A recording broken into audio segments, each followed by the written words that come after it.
बिस्मिल्लाहिर्रहमानिर्रहीम। अस्सलाम वालेकुम। मैं हूँ हसन रज़ा और जो मैं स्टोरी आपको सुना रहा हूँ उसका नाम है पत्थर के सनम। आज उसकी 11वीं एपिसोड है। अगर आपने पहली 10 एपिसोड नहीं सुनी तो मेरे चैनल पर वो एपिसोड मौजूद है, आप ज़रूर सुनिएगा। बहुत अच्छी स्टोरी है पत्थर के सनम।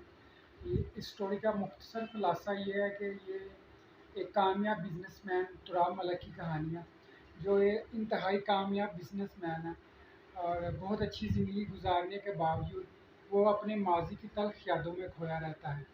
और उसकी बीवी खालदा की कहानी है, जो अपने हस्बैंड के अजीब रवैये की वजह से उसको समझ नहीं पा रही और उससे नाखुश रहती है। बहुत अच्छी स्टोरी है। स्टोरी शुरू करने से पहले मेरी आप सबसे गुजारिश है कि मेरे चैनल को सब्सक्राइब करें और वीडियो को ज़रूर लाइक कीजिएगा। अल्लाह हाफिज़। 10वीं एपिसोड यहाँ पर ख़त्म हुई थी। अदनान बोला 10 बजे तक काफ़ी शॉप पर मिलें तुराब भाई, ज़रूरी काम है। तुराब ने कहा अच्छा आ जाऊँगा। तुराब ने कहा हुमा बाजी से आपको किसी चीज़ की ज़रूरत तो नहीं है?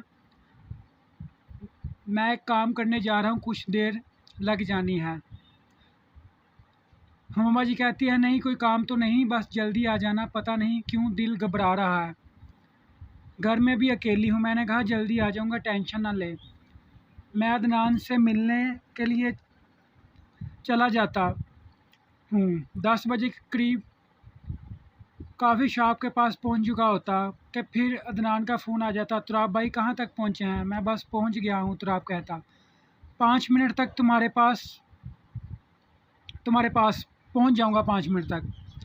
मैं जाकर अदनान से मिलता। उसके पास बैठे हुए चंद मिनट गुजरते कि रज़ा और राशिद भाई भी आ जाते। हाल चाल पूछने के बाद मैं पूछता तारक भाई कैसे हैं, उनका स्कूल कैसा चल रहा है? तो वो कहते एकदम परफेक्ट, उनकी सोच से ज़्यादा अच्छा स्टार्ट हुआ है, वो तो बहुत खुश हैं, आपसे मिलना भी चाहते हैं, आपका शुक्रिया अदा करने के लिए, बस मसरूफ़ होने की वजह से नहीं आ सके। मैं कहता शुक्रिया किस बात का, ये तो उनके खुद की मेहनत है, मैं तो बस रास्ता दिखाने वाला था। अच्छा अब ये बताओ किस काम की वजह से बुलाया था? इधर रास्ते में तुराब के अब्बू अम्मी का बहुत बुरी तरह एक्सीडेंट हो जाता। एक तेज़ रफ्तार कार उनकी मोटरसाइकिल को बहुत ज़ोर से टक्कर मार देती, जिसकी वजह से वो सामने से आने वाली बस से टकरा जाते। बहुत ज़्यादा ख़तरनाक एक्सीडेंट होता। तुराब की अम्मी मोटरसाइकिल से गिरती और सर की पिछली तरफ चोट लगती और मौके पर दम तोड़ देती। तुराब के अब्बू भी शदीद ज़ख्मी होते और रास्ते में मौजूद लोग एम्बुलेंस को तलाक करते। कुछ देर में एम्बुलेंस आने के बाद दोनों को एम्बुलेंस में डालकर अस्पताल ले जाया जाता। तुराब के पूछने के बाद इधर काफ़ी शौक में अदनान कहता आपको इस वजह से इधर बुलाया है कि अदनान बोलने लगता तो तुराब के फ़ोन की बेल हो जाती। तुराब कहता है 1 मिनट कॉल सुन लो, फिर आराम से तुम्हारी बात सुनता हूँ। कॉल रिसीव करने के बाद दूसरी तरफ से पूछता तुराब का नाम क्या? तुराब का नाम क्या वो बोल रहा है? तुराब जी मैं तुराब मलिक बोल रहा हूँ। तो दूसरी तरफ से कहते हैं कि आपके वालिद का नाम अब्बास है। तुराब कहता है जी मेरे वालिद का नाम अब्बास है। तो उसको बताया जाता है कि उसके वालिद का एक्सीडेंट हो गया है, वो अस्पताल में है, आप फ़ौरन आ जाएं। तुराब अचानक उसको ऐसा महसूस होता जैसा कि उसके जिस्म से जान निकल गई है। उसका एक हाथ सीने पर होता। अदनान और बाकी सब भी परेशान होकर खड़े हो जाते। पूछते तुराब भाई क्या हुआ है? तुराब चलने की कोशिश करता लेकिन एक कदम उठाने के बाद गिर जाता। अदनान रज़ा राशिद जल्दी से तुराब को पकड़ कर संभालते। तुराब भाई क्या हुआ है आपको? तुराब मुश्किल से अपने आप को खड़ा करता और कहता मेरे वालिदैन का रोड एक्सीडेंट हो गया, वो अस्पताल में हैं, मुझे अस्पताल जाना है। अदनान कहता मेरे पास गाड़ी है, हम भी चलते हैं। वो सब जल्दी से रवाना होते हैं अस्पताल के लिए। तुराब गाड़ी में रो रहा होता है, उसके लगातार आंसू बह रहे होते हैं। उसे हुमा का ख्याल आता है। वो हुमा को कॉल करके अस्पताल आने के लिए कहता है। हुमा पूछती क्या हुआ है, तुम ठीक तो हो ना? तुराब कहता बाजी आप अस्पताल पहुँचे, मैं आपको बताता हूँ। अस्पताल पहुंचकर तुराब गाड़ी से निकलकर पागलों की तरफ भागता है। अस्पताल के स्टाफ से पूछता है इमरजेंसी वार्ड किस तरफ है। तुराब बेचैनी से इधर उधर देखता भागता जाता है। इमरजेंसी वार्ड पहुंचकर एक नर्स से पूछता अभी कुछ देर पहले इधर एक आदमी औरत को लाया गया है। नर्स बोलती है आप तुराब हैं? वो जवाब देता है जी जी मैं तुराब हूँ। मेरे अम्मी अब्बू हैं जो इधर लाए गए हैं। अब कैसे हैं? वो किधर हैं? क्या मैं उन्हें देख सकता हूँ? नर्स कहती प्लीज़ वो अभी इमरजेंसी में, आप अभी सब्र से काम लें, डॉक्टर इनको चेक कर रहे हैं। आप काउंटर में जाएं और फ़ीस भर दीजिए। उधर हुमाबा जी भी पहुंच जाती हैं। मेरा दिल बहुत बुरा होता है। मैं बहुत मुश्किल से अपने आप को कंट्रोल कर रहा होता हूँ। मेरे होशो हवास मेरा साथ नहीं दे रहे होते हैं। हुमाबा जी कहती क्या हुआ?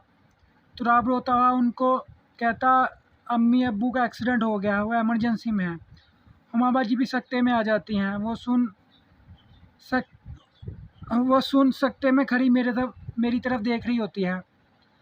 नर्स इतने में मेरे पास आकर कहती है आप अभी तक काउंटर पर नहीं गए, प्लीज़ जल्दी जाइए और वहाँ जाकर पैसे दीजिए। मैं काउंटर पर जाता, काउंटर पर बैठा मुझसे नाम पूछता, मैं बताता अब्बास मलक और अम्मी हैं मेरे वो। आपकी वालदा का नाम पूछने पर बताता निशा। काउंटर पर बैठा आदमी मुझसे कहता अभी 50,000 जमा करवा दें, मज़ीद बाद में आपको बताऊंगा। 50,000 का सुनकर मुझे शदीद धचका लगता है। अदनान, रज़ा और राशिद भी मेरे पास ही मौजूद होते हैं। मैं कहता इतने पैसे अभी तो मेरे पास नहीं हैं, लेकिन मैं इंतज़ाम कर लूँगा, मुझे थोड़ा सा टाइम लगेगा। मैंने बोल तो दिया था, लेकिन मैं सोचने लगा इतने ज़्यादा पैसे आएंगे कहाँ से। अदनान, रज़ा, राशिद तीनों बोले तुराब भाई आप परेशान ना हो, कुछ देर में हम 50,000 लेकर आते हैं, आप बस इधर अस्पताल में ही रहें अंकल आंटी के पास। इतना कह के वो चले जाते हैं। वापस हुमाबाजी के पास तुराब आ जाता है। वो बेचैनी से इमरजेंसी रूम की तरफ देख रही होती है।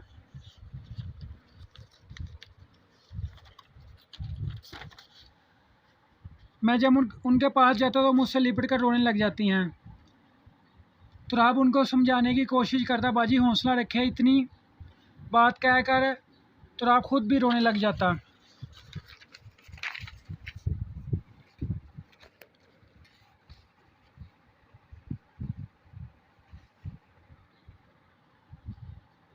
कुछ देर के बाद डॉक्टर इमरजेंसी रूम से बाहर आकर कहते आप क्या लगते हैं उनके। मैं कहता तुराब जवाब देता मैं बेटा हूँ और साथ में मेरी बहन। डॉक्टर कहते आपके अब्बू का एक ऑपरेशन हुआ है, लेकिन अभी हम कुछ नहीं कह सकते, वो काफ़ी ज़ख्मी हालत में लाए गए थे यहाँ। उनके सर पर चोटें बहुत शदीद आई थी, जिसकी वजह से अभी तक बहुत नाजुक सूरत हाल है। मेरी आंखों से आंसू मुसलसल बह रहे होते हैं। मैं बहुत मुश्किल से बोल पाता और कहता मेरी अम्मी कैसी हैं। अब डॉक्टर मेरे कंधे पर हाथ रख कर मुझे दिलासा देता और कहता सॉरी, जब वो अस्पताल में लाई गई थी उस वक्त वो ज़िंदा नहीं थे। मेरे ख्याल से जहाँ पे ये एक्सीडेंट हुआ था वो उसी वक्त फ़ौत हो चुकी थी, क्योंकि उनके सर पर बहुत गहरी चोट लगी थी। जब डॉक्टर ने हमें ये बताया अम्मी इस दुनिया में नहीं रही हैं, मैं उसी वक्त घुटनों के बल ज़मीन पर गिर गया और ज़ोर ज़ोर से रोने लगा। हुमाबाजी साकत सुन हो गई थी, वो कुछ बोल नहीं रही थी, ना रो रही थी, बस एक तरफ खामोशी से जाकर बैठ गई। अदनान लोग भी अस्पताल पहुंच गए थे। मुझे ज़मीन पर बैठा जब रोता देखा तो उन्होंने मेरे पास आकर मुझे दिलासा देने लगे। अदनान, रज़ा, राशिद भी मुझसे लिपट कर रोने लगे। अम्मी की खबर सुन के मेरी दुनिया ही उजड़ गई थी। मेरी माँ मेरे लिए बहुत कुछ थी। मैं अपनी माँ के लिए तो जी रहा था। अपनी माँ को देखकर मुझे हौसला हिम्मत मिलता था। मेरे लिए ये बहुत बड़ा सदमा था, जिससे मैं ज़िंदगी भर नहीं निकल सकता था। मैं सोच रहा काश मेरी माँ की जगह मेरी ज़िंदगी चली जाती, मैं उस दुनिया में ना रहता, मेरी माँ बस रहती। मैंने बहुत मुश्किल से अपने आप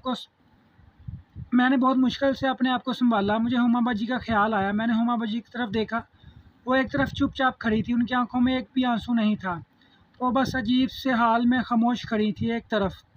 मैं उनके पास जाना ही चाहता था कि नर्स मेरे पास आ गई और बोली प्लीज़ मेरे साथ आएँ, अपनी वालदा की शनाख्त कर लें। मैंने हुमाबाजी को अपने साथ ले जाने के लिए उनका हाथ पकड़ा, लेकिन उन्होंने अपना हाथ छुड़वा लिया। मुझसे। मेरे लिए वो बहुत क़यामत से कम, वो मेरे लिए वो लम्हा क़यामत से कम नहीं था। मैंने अकेले ही जाने का सोचा। मेरा एक एक बढ़ता हुआ कदम मेरे लिए एक अज़ाब की तरह था।